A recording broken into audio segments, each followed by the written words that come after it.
GPM will help us to understand precipitation extremes. And this is everything from too much rainfall, such as flooding in India or Southeast Asia, to too little rainfall, such as drought in the US Southwest.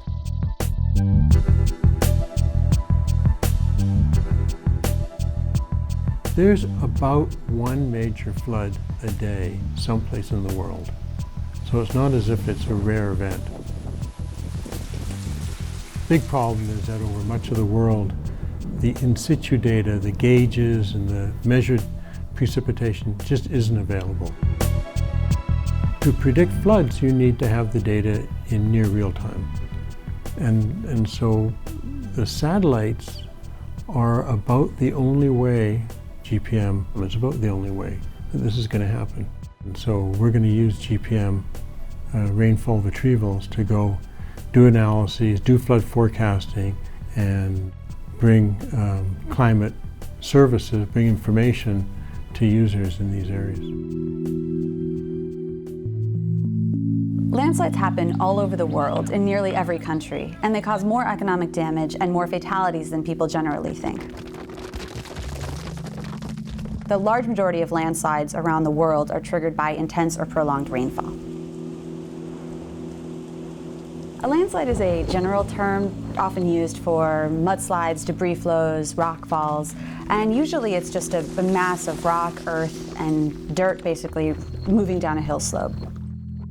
Typical landslide studies are done at the local scale and they use gauge data. Now this is a problem in areas of topography where we don't have gauges or radar, and particularly in developing areas where we don't have any information. So satellite data is really important for understanding where and when this intense rainfall might happen that could trigger landslides.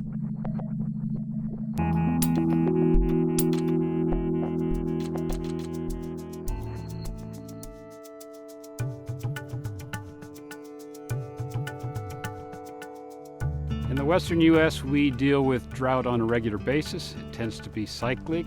We'll get 2 or 3 year dry years and we'll get a few wet years. If somebody could predict when the dry ones are coming, we'd be a lot better off. A lot of our water here comes in snow. It accumulates up in the mountains in the wintertime, runs off in the spring, and that's what we use for irrigation in the western U.S. Agricultural drought is defined as a lack of water within the top meter of soil for adequate crop functionality, so adequate crop productivity. And if you're talking about agricultural drought, probably the biggest error source is the quality of the precipitation information that you have available. If you have good precipitation information, you can do a very good job of characterizing drought, and often its subsequent impact on agricultural productivity.